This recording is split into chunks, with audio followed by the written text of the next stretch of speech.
He is 39 years old when they bring him back from Megiddo on a chariot, not in triumph, not returning from a victorious campaign with plunder and prisoners and the particular momentum of a king who has just expanded his territory. He is brought back wounded, an arrow wound taken in battle against Pharaoh Necho's Egyptian forces, a wound that kills him before the chariot reaches Jerusalem, the greatest reforming king in Judah's history. The man who, according to 2 Kings chapter 23, verse 25, turned to the Lord with all his heart, all his soul, and all his strength, more completely than any king before or after him, dead at 39. On the wrong side of a battle, he was specifically warned not to fight. The writers of Kings and Chronicles do not resolve this quietly. They record it with the kind of spare precision that signals genuine confusion, the confusion of people trying to make theological sense of an outcome that their framework cannot neatly accommodate. The most faithful king since David, dead in battle before his reforms could take root, before the generation raised under his teaching had time to carry it forward, before anything he had built had time to hold. How does that happen? The answer begins, as so many things in Josiah's story begin, with a scroll. This is Jerusalem, 622 BC. Josiah has been king since he was 8 years old. His father Amon was assassinated after a 2-year reign, and the people of the land placed the child on the throne. He is now 26, and he has initiated something that no king of Judah has attempted in at least a generation, a full-scale renovation of the temple, not cosmetic repair, structural restoration. The temple that Solomon built, that had been neglected and modified and partially repurposed under the long reign of his grandfather Manasseh. The same Manasseh who filled Jerusalem with altars to foreign gods, who according to 2 Kings chapter 21 verse 16, shed so much innocent blood that it filled Jerusalem from one end to the other. That temple is being restored. Workers are clearing rubble. Priests are overseeing the work. Money collected from across the kingdom is being distributed to carpenters, builders, masons. And somewhere in the debris of the neglected building, a priest named Hilkiah finds something, a scroll. He brings it to Shaphan the secretary, who brings it to the king, who hears the first words read aloud and tears his robes. What was in that scroll changed the rest of Josiah's life completely. And the text of 2 Kings chapter 22 suggests it may have been hidden there for a very long time. The scroll is almost certainly the book of Deuteronomy, or a significant portion of it. This is the scholarly consensus that has held, with some variation, since Wilhelm de Wette proposed it in 1805. The internal evidence is strong. The language of 2 Kings, chapter 23, the specific reforms Josiah implements after reading the scroll, maps precisely onto the legislation in Deuteronomy. The centralization of worship in Jerusalem, the destruction of high places, the prohibition of child sacrifice, the reinstatement of the Passover. Every major action Josiah takes corresponds to a specific command in Deuteronomy that had been ignored, forgotten, or actively suppressed for generations. But here is the question that the scholarly consensus tends to answer too quickly. How did a book of the Torah end up hidden in the rubble of the Jerusalem temple? There are two serious answers, and neither is comfortable. The first, the scroll had been there for generations, genuinely lost or buried during the long period of neglect and foreign influence that preceded Josiah's reign. Under Manasseh's 55-year rule, the longest reign in the history of either Israelite kingdom, the temple had been partially converted to the worship of foreign gods. Altars to the host of heaven were installed in the temple courts. The Asherah pole that Solomon had once erected and Hezekiah had destroyed was brought back. In this context, a scroll containing the covenant law of Moses could easily have been physically displaced, stored in a storeroom, buried under renovation debris, or simply set aside by priests whose religious practice had drifted so far from its origins that they no longer recognized what they had. The second answer is more disturbing. The scroll may have been composed or substantially edited relatively close to the time of its discovery, and Hilkiah's announcement that he had found it in the temple was, in effect, a carefully orchestrated introduction of a new legal text under the authority of Mosaic antiquity. This is the theory known as the Deuteronomic hypothesis, and it has been the subject of intense scholarly debate for over 2 centuries. It does not require that Deuteronomy is fraudulent in any simple sense. It requires only that the text as Josiah received it was the product of a specific reforming circle, probably connected to the Levitical priesthood and to figures like Hilkiah himself, who compiled, edited, and presented the scroll as the authentic covenant document of Moses. Whether the scroll was genuinely discovered or strategically introduced, and the honest answer is that the physical evidence cannot settle this question. The effect on Josiah was identical. He tore his robes. Tearing robes is not a casual gesture in the ancient Near Eastern world. It is the outward sign of an inward collapse. Grief, horror, the physical expression of a person confronted with something they cannot absorb while remaining composed. Kings did not tear their robes over administrative inconveniences. They tore their robes when the world had just become a different place than they thought it was. What Josiah hears in the scroll and the text gives us his response before it gives us the content, which is a deliberate narrative choice, is the full weight of the covenant curses. The section of Deuteronomy that begins in chapter 28 and continues into chapter 30 lists in extraordinary detail the consequences that will follow Israel's sustained disobedience. Exile, military defeat, agricultural failure, the destruction of the cities, the scattering of the people. And Josiah, hearing this list, knows immediately, with the specific, terrible clarity of a man who has just been handed a document that describes his kingdom's present condition in the past tense, that the curses are not warnings, they are descriptions. Everything described is already happening, or has already happened, or is structurally inevitable given the trajectory of the previous century. His grandfather Manasseh's reign, 55 years of systematic dismantling of the covenant, has made the curses of Deuteronomy essentially irreversible. Josiah sends a delegation to a prophetess named Huldah. Not to Isaiah. Isaiah had been dead for decades. Not to Jeremiah. Jeremiah is either just beginning his ministry or not yet called, depending on the precise chronology.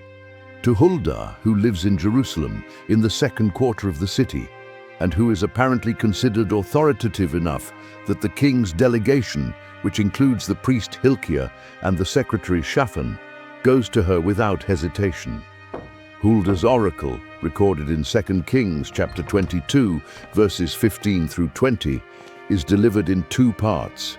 The first part is for Judah. The curses are coming. The disaster described in the scroll will happen. It cannot be stopped. The accumulated weight of what Manasseh's generation built, the altars, the foreign gods, the abandoned covenant, has set a trajectory that Josiah's reforms cannot reverse. The second part is for Josiah personally, because your heart was responsive, because you humbled yourself, because you wept. You will not see the disaster. You will die in peace and be gathered to your ancestors before the judgment falls. Josiah hears this. He tears his robes, and then, and this is the part of his story that is genuinely extraordinary, he does the reforms anyway. Most people never hear about Huldah. If someone in your life assumes the Bible sidelines women in its most pivotal moments, send this to them. The most important prophetic oracle in Josiah's story was delivered by a woman. He already knows the disaster is coming. He has been told by the most authoritative prophetic voice available to him that nothing he does can stop it. The covenant curses will fall on Judah regardless of his faithfulness. And he spends the next 13 years doing the most comprehensive religious reform in the history of the southern kingdom anyway. The high places torn down, the Asherah poles burned, the altars to Baal demolished. The child sacrifice sites in the valley of Hinnom defiled so thoroughly they could never be used again. The shrines Solomon built on the Mount of Olives, 300 years old, still standing, finally destroyed. And the Passover reinstated in Jerusalem, celebrated on a scale that, according to 2 Kings, chapter 23, verse 22, had not been observed since the days of the judges.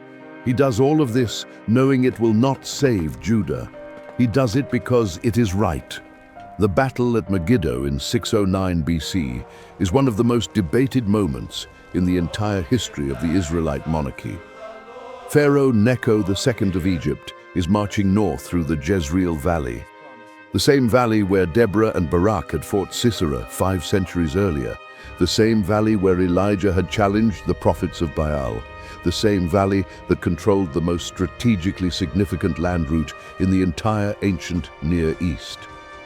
Necho is moving to support the remnant of the Assyrian Empire against the rising power of Babylon. He is not coming to fight Josiah, he is passing through. The text of 2 Chronicles chapter 35, verses 20 and 21 records something that 2 Kings omits entirely, and it is perhaps the most theologically troubling detail in Josiah's entire story. Necho sends messengers to Josiah before the battle, and the message is direct. What quarrel is there between you and me, King of Judah? It is not you I am attacking at this time, but the house with which I am at war. God has told me to hurry. So stop opposing God, who is with me, or he will destroy you. Read that carefully. The Pharaoh of Egypt, a pagan king, ruler of the empire that had enslaved Israel, worshipper of gods the Hebrew Bible consistently treats as false, is telling Josiah that God has commissioned his military campaign. And the warning is explicit: stand down or be destroyed. And then the text says something that stops every careful reader completely. Josiah, however, would not turn away from him. Why? The text of 2 Chronicles does not explain his motivation. It records only that he disguised himself, entered the battle, and was struck by archers. The same pattern echoing across centuries: Ahab disguising himself at Ramoth Gilead, dying despite the disguise. The same valley, different kings, the same irreversibility of an outcome that was already written. Here is what the rabbinical tradition and later the medieval commentators wrestled with in this passage. Josiah was the most faithful king in Judah's history. He had just spent 13 years doing everything right, not because it would save him or his kingdom, but because the covenant demanded it. He had heard Huldah's oracle. He knew the terms. And then he walked into a battle he had been warned by a pagan pharaoh claiming divine commission not to fight. Was it pride? A refusal to accept that God could speak through a foreign king? A political calculation about Babylonian expansion that proved strategically wrong? A failure of discernment at the worst possible moment? Or, and this is the reading that the structure of the text seems to support, even if it refuses to state it directly, was this the moment when the very faithfulness that defined Josiah became the thing that killed him? When a man trained to resist foreign influence, to stand against the nations, to hold the line of the covenant regardless of cost, could not recognize the one moment when standing down was the right call. The text does not say, it says only, he would not turn away. Josiah dies at Megiddo. His servants carry him back to Jerusalem in a chariot. He is buried in his own tomb, And all Judah and Jerusalem mourn for him. The text specifies this, and the grief is real. Jeremiah composes laments for him. The mourning becomes formalized, repeated in Israel for generations, recorded in the Book of Lamentations according to 2 Chronicles, chapter 35, verse 25. A nation mourning a king who died 13 years after being told he would die in peace. There is a specific kind of grief in that detail that the text seems to acknowledge and refuse to resolve simultaneously. Huldah had said he would die in peace. He died in battle with an arrow wound, carried home on a chariot. Depending on how you read the oracle, whether dying before the national disaster qualifies as dying in peace, the prophecy either fulfilled itself in the most ironic possible way, or the text contains a tension it never fully addresses. If this story is reshaping how you think about the cost of faithfulness, subscribe. The next story takes that question somewhere even more specific. But here is the archaeological dimension of Josiah's story that almost no one discusses outside specialist literature. The reforms he implemented, the destruction of the high places, the defiling of the shrines, the centralization of worship in Jerusalem, left physical evidence in the ground. At a site called Arad in the Negev desert south of Hebron, archaeologists excavated an Israelite fortress containing a temple, a sanctuary with an altar, standing stones, and a Holy of Holies oriented toward Jerusalem. This temple was in use from at least the 10th century BC, and then, at a specific stratigraphic level corresponding to the late 7th century BC, the period of Josiah's reign, it was deliberately dismantled. The standing stones were carefully laid face down. The altar was buried. The sanctuary was decommissioned, not destroyed by an enemy, deliberately, carefully, respectfully shut down by someone following instructions to centralize worship in Jerusalem. Josiah's reforms are not just in the text of 2 Kings. They are in the dirt at Arad. They are in the careful, respectful dismantling of a sanctuary that had served a community for 3 centuries, laid down, covered over, preserved in its decommissioning by the very act of obedience that ended its use. The archaeology here does not prove the theology, it confirms the history. A king did what the text says he did. The physical record shows the consequence. What the physical record cannot show, what only the text of 2 Kings and 2 Chronicles preserves, is what Josiah knew when he was doing it. He knew the disaster was coming. He knew his reforms would not stop it. He dismantled the sanctuary at Arad, and the shrines on the Mount of Olives, and the high places across Judah anyway, because the covenant called for it, because the scroll demanded it, because the right thing to do and the thing that would produce the desired outcome were, in this specific historical moment, completely different things. The sanctuary at Arad was laid down carefully, face down, as if someone wanted it preserved, as if someone knew that what they were doing was not erasing the past, but preparing it for a future they could not yet see. Josiah's son, Jehoahaz, reigns for 3 months before Pharaoh Necho deposes him and installs a puppet king.